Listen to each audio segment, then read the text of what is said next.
Thank you very much, guys. And I think, Joe, you hit the nail on the head. You need to look introspectively at your inner shoutcaster. And when inner Joe Miller looks at outer Joe Miller's phrases and learns from inner Kobe's outer Kobe phrases, things get gnarly. Right, let's get serious. Samsung White, expected result, fairly one-sided win. It felt like there was little to nothing that Edward Gaming could really do in that game. Samsung White just steamrolled him.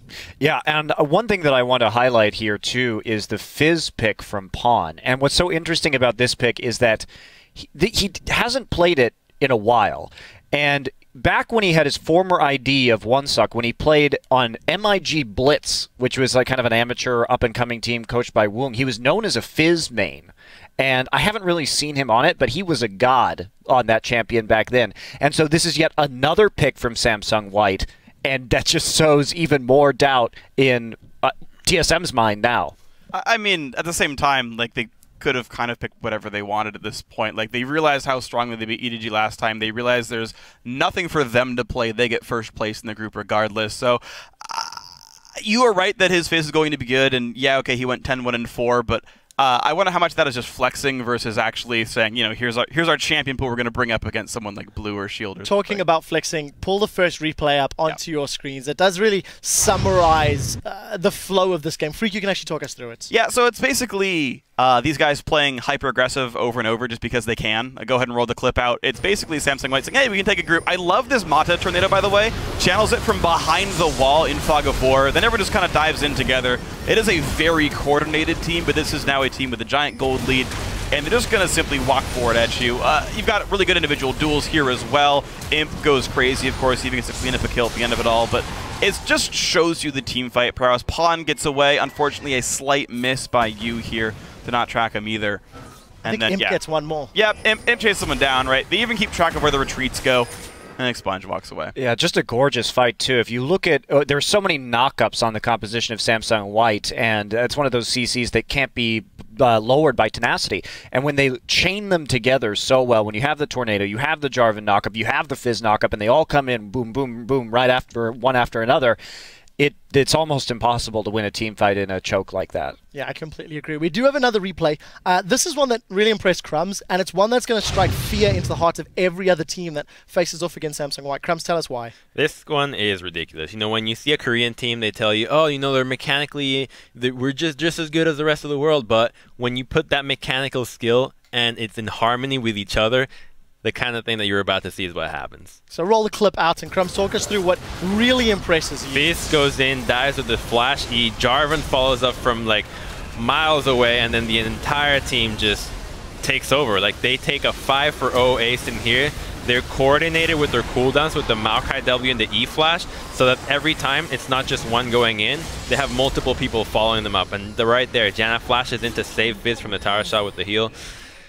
You can't match this kind of level. It's artsy. That's what it looks like. Yeah, and you know, actually, speaking of that whole team and Mata especially being incredible, Krepo, I do just want to say that Mata's first completed item after Sightstone was Frost Queen's Claim. Yeah. I'm on your side, but You know why? You don't need a defensive item if you're winning in 15 minutes. It's a good point. Right, with that win, what it does mean is that Samsung White guarantee, obviously, the first place seed in the group.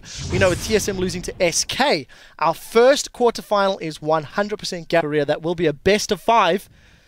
3 matches. 3 matches? You're calling it that? But even then, the difference is just so big. I'm going to make a bet that I made to you guys in the caster desk previously, which was that if White is to lose to whoever, they would play. So now that they play TSM, I should say TSM. If they were to lose to TSM, I will boil my shoe, make a shoe soup, and eat it in front of you guys, because I am so confident this is not happening. Somebody write that down. Jot it down and record it. Rose-tinted glasses? Yeah, you know what? You willing to take the kind of same bet with me? No. Oh, come on. You don't have as much faith? No. All right, I will share a shoe soup with you. I will say that if TSM beats Samsung White, I will eat an apple pie. A whole pie in one sitting. Well, yeah. I mean, for me, like coming in here, like I think it's going to be a 3-1. Oh, damn it. 3-0. No chance. Damn it. Well, sorry, I don't know how those things get on my face sometimes. You put them there, that's how. Right.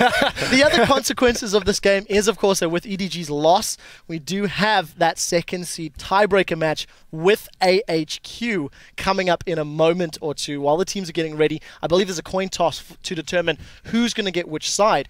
How broken is Edward Gaming's mentality? This is a question that we were discussing while the game was going on. In your mind, Crumbs, how bad is it in the EDG camp? When thinking about which team would come out ahead in the EDG versus AHQ matchup, I thought, okay, they lost one game already, and the crowd was really behind the AHQ. This second game is going to be determined as to how badly are they going to lose to Samsung White, and how much is that going to translate into the next match. And with the crowd behind the AHQ, their morale is down. I mean, you have to, like, there's no way somebody's that resilient to not be able to completely step away from these games like these. Monty, anything to add? I just think it's a really interesting matchup. And when we talk about EDG, we called this group the David and Goliath group. We expected EDG to do better, but EDG has just been not performing. Like, I'm at this point wondering, is this the Samsung Ozone of this year? The team that comes in with a lot of expectations and then completely chokes in the group stage. Well, again, keep in mind, like, when we stack rank the teams, I know we like to think of EDG as this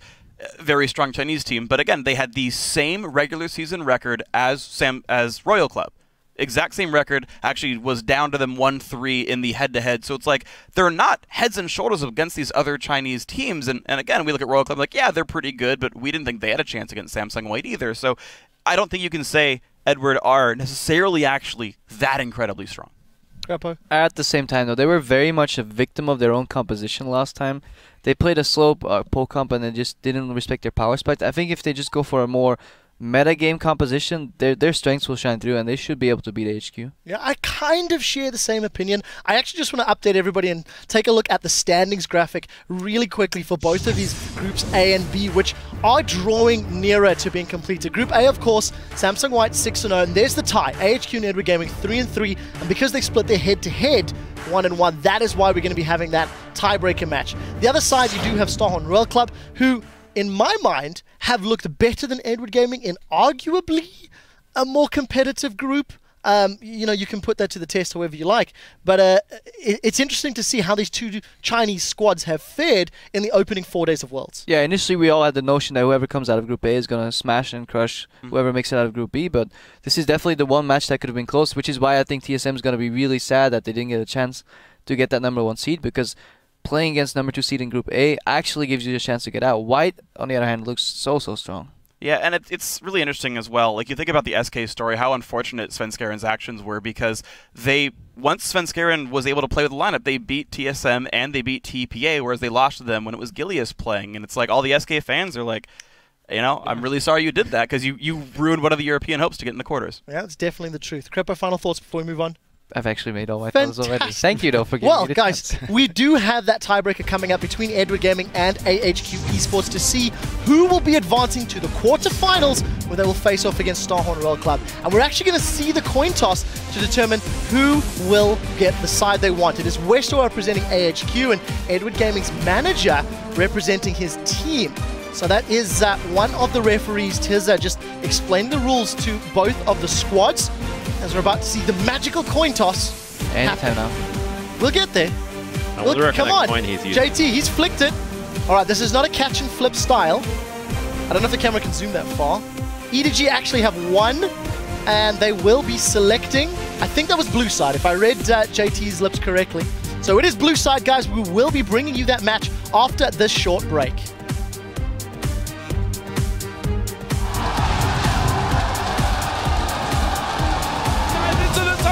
And their first kill coming straight down. Dandy will lock up Clearlove inside of the Cataclysm. They're going to turn up. Mana comes around the side. Dandy's just doing all of the damage. Ingo Port slides on through. Here they go. Lupa catches on to Clearlove. FCZF comes in. Here comes Mana. Howling Gale through the run of them. FCZF locked down and taken out. It's a double for him. Dandy's forced away. They cut off to the side. Rat-a-tat-tat rips on through. Clearlove, that's another one down. They clutch on towards Nami. He drops